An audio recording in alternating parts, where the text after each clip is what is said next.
Assalamualaikum warahmatullahi wabarakatuh. Perkenalkan, kami dari kelompok 3 yang akan membawakan satu buah judul materi, yaitu Sistem Rangka dan Tulang pada Manusia. Sebelumnya, kepada yang terhormat Bapak Medi Andriani, MFAM SCI, izinkan kami untuk memperkenalkan anggota kelompok kami. Let's go!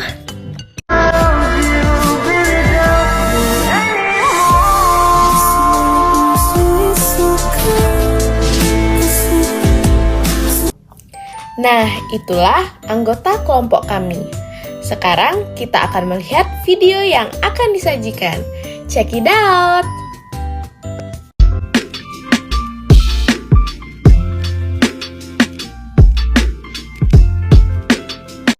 Tahukah kamu bahwa bahkan pada saat dilahirkan pun tubuh kecil kita sudah dipenuhi oleh tulang-tulang?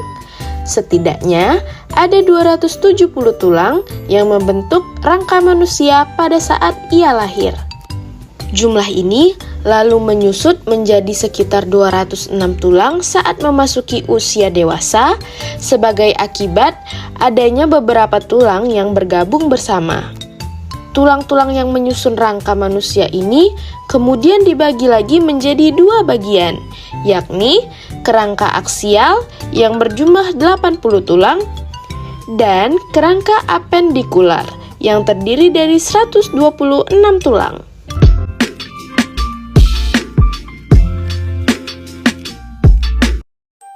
Halo guys, sebelumnya kalian udah pada tahu belum nih pengertian dari sistem rangka manusia? Kalau belum, yuk kita bahas sama-sama. Sistem rangka manusia adalah rangkaian tulang dan sendi yang menjadi dasar bentuk tubuh manusia. Dengan adanya sistem ini, manusia dapat bergerak dan berbagai organ penting di dalam tubuh pun dapat terlindungi. Rangka juga adalah alat gerak pasif dalam tubuh manusia karena sifatnya hanya sebagai tempat melekatnya otot. Fungsi rangka diantaranya memberi postur tubuh, melekatnya otot, pelindung organ-organ bagian dalam yang lunak, dan bekerja secara simultan dengan otot dan sistem saraf. Tulang sendiri memiliki beberapa lapisan dari arah luar ke dalam yang secara berturut-turut ialah periosteum, tulang kompak, tulang spons, endosteum, dan sumsum tulang. Sementara 5 bentuk tulang diantaranya yaitu 1. Ada tulang pipa, 2. Tulang pipi, 3. Tulang pendek, 4. Tulang tidak beraturan, dan yang kelima tulang sesamoid. Nah, selanjutnya itu ada rangka aksial. Rangka aksial adalah rangka yang berupa sumbu tubuh yang berfungsi untuk melindungi organ dan memelihara postur tubuh. Rangka aksial sendiri tersusun dari tulang tengkorak, tulang telinga, tulang belakang, tulang dada, dan tulang rusuk. Selanjutnya itu ada rangka apendikular. Rangka apendikular merupakan kerangka yang menyusun anggota gerak tubuh kita. Rangka apendikular sendiri tersusun dari alat gerak atas, gelang bahu, alat gerak bawah, dan gelang panggul. Secara keseluruhan, rangka manusia dibedakan menjadi 3 kelompok, yaitu yang pertama itu ada rangka badan yang melindungi organ-organ penting pada tubuh. Rangka badan tersusun atas 33 ruang tulang belakang, tulang rusuk, dan tulang dada. Yang kedua, itu ada rangka anggota gerak seperti untuk berjalan, lari, memegang benda, dan lainnya. Untuk rangka anggota gerak tersusun atas anggota gerak atas yang meliputi tulang pengumpil, lengan atas, hasta, pergelangan tangan, telapak tangan, dan ruas jari tangan.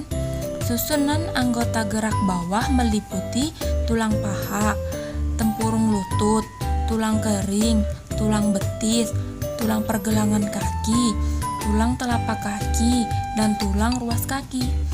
Yang ketiga atau yang terakhir itu ada rangka kepala yang tersusun atas Tulang-tulang seperti tulang dahi, tulang ubun-ubun, tulang pelipis, tulang tengkorak, tulang baji, tulang air mata, tulang pipi, tulang hidung, tulang rahang atas, tulang rahang bawah, dan tulang lidah.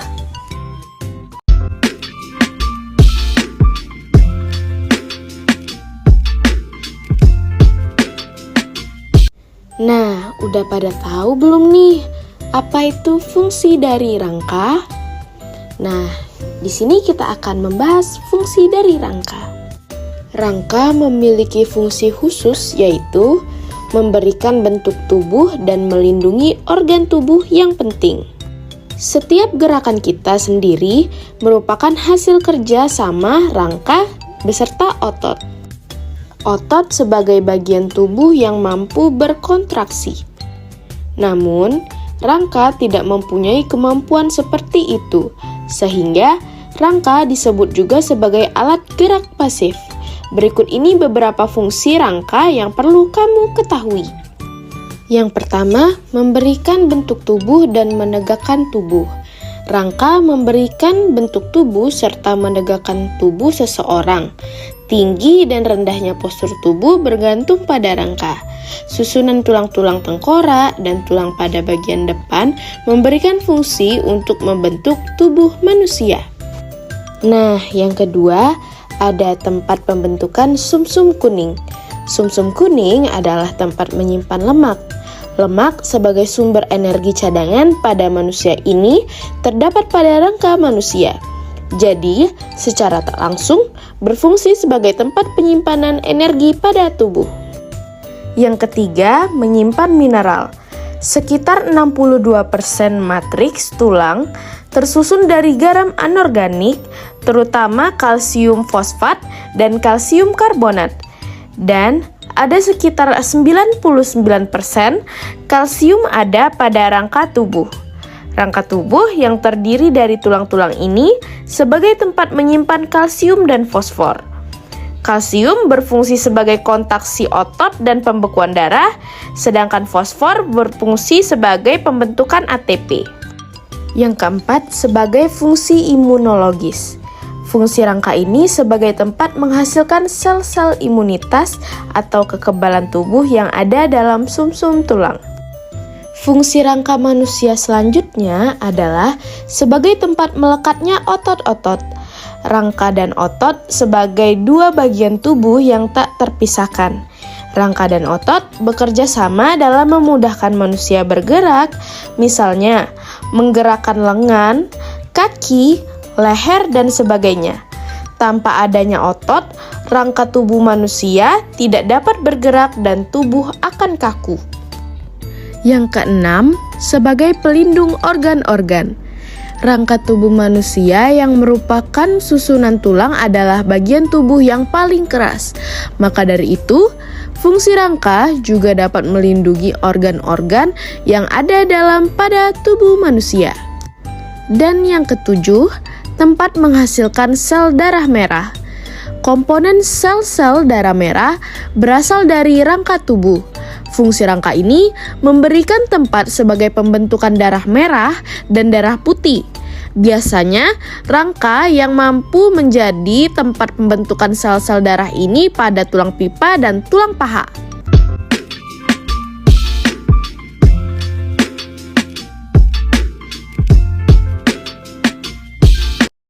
Tulang merupakan komponen utama penyusun rangka manusia. Sebagai penyusun rangka, tulang memiliki beberapa lapisan dari arah luar ke dalam berturut-turut, yaitu periosteum, tulang kompak, tulang spons, endosteum, dan sumsum tulang. Periosteum adalah lapisan terluar tulang keras yang terdiri dari jaringan ikat fibrosa. Tulang kompak merupakan lapisan yang memiliki tekstur padat, halus, sedikit berongga dan kuat. Tulang spons merupakan lapisan yang berongga dan berisi sumsum merah. Endosteum merupakan lapisan yang terdiri dari jaringan aerovaskuler yang melapisi sumsum. Sumsum tulang merupakan bagian tulang paling dalam yang berbentuk seperti jeli dan berfungsi sebagai tempat pembentukan sel-sel darah. Jenis-jenis tulang diantaranya Tulang panjang.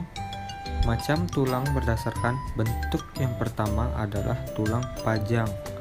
Tulang panjang memiliki rongga dan memiliki tanggung jawab sebagai penopang dari kerangka tubuh manusia. Contoh dari tulang panjang antara lain adalah tulang paha, tulang betis, tulang kering, tulang telapak kaki, dan tulang telapak tangan, jari-jari, serta tulang yang membentuk lengan yaitu humerus, ulna, dan radius. Berikutnya ada tulang sesamoid. Macam tulang berdasarkan bentuknya berikut adalah tulang sesamoid. Tulang sesamoid merupakan tulang yang tertanam pada tendon atau jaringan ikat yang menghubungkan jaringan otot dengan tulang.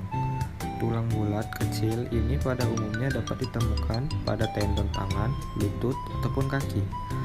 Tulang sesamoid berfungsi untuk melindungi tendon dari tekanan pada sendi dan meningkatkan efisiensi sendi. Contoh tulang ini adalah tempurung lutut. Tulang bulat kecil ini pada umumnya dapat ditemukan pada tendon tangan, lutut, ataupun kaki. Tulang sesamoid berfungsi untuk melindungi tendon dari tekanan pada sendi dan meningkatkan efisiensi sendi. Contoh tulang ini adalah tempurung lutut, patella. Macam berikutnya, tulang berdasarkan bentuknya yang berikutnya adalah tulang pipi. Tulang ini akan memiliki ukuran yang sangat tipis, tetapi ukuran dan bentuknya juga akan sangat bervariasi. Tulang ini akan memiliki area di permukaan yang melindungi otot yang terdapat pada tulang tersebut. Contoh tulang pipi antara lain tulang rusuk, tulang tengkorak, tulang dada, dan tulang belika. Macam tulang berdasarkan bentuknya yang selanjutnya adalah tulang pendek. Tulang pendek biasanya memiliki ukuran kira-kira sepanjang lebar dan memiliki bentuk seperti dadu ataupun bundar. Tulang ini memiliki tugas pokok untuk memungkinkan Anda menggerakkan tubuh.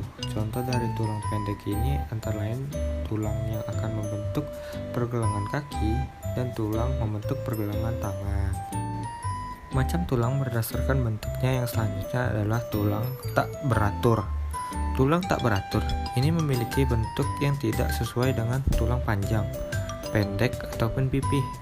Contoh tulang yang termasuk dalam kategori ini adalah tulang belakang, tulang sekrum, tulang ekor, serta sebagian tulang yang membentuk wajah seperti tulang baji, tulang pipi, dan tulang ethmoid. Tulang yang merupakan bagian komponen dan susunan tubuh manusia dapat Kemetz pelajari melalui buku Anatomi Tubuh Manusia untuk mahasiswa keperawatan edisi 2 yang menjelaskan mengenai keseluruhan serta perbagian mengenai hubungan alat tubuh yang satu dengan yang lainnya. Cara menjaga kesehatan tulang. Setelah memahami beberapa macam tulang pada struktur tubuh manusia, hendaknya kita juga mengetahui bagaimana cara menjaga kesehatan tulang kita. Tulang akan memiliki fungsi yang sangat vital bagi seseorang.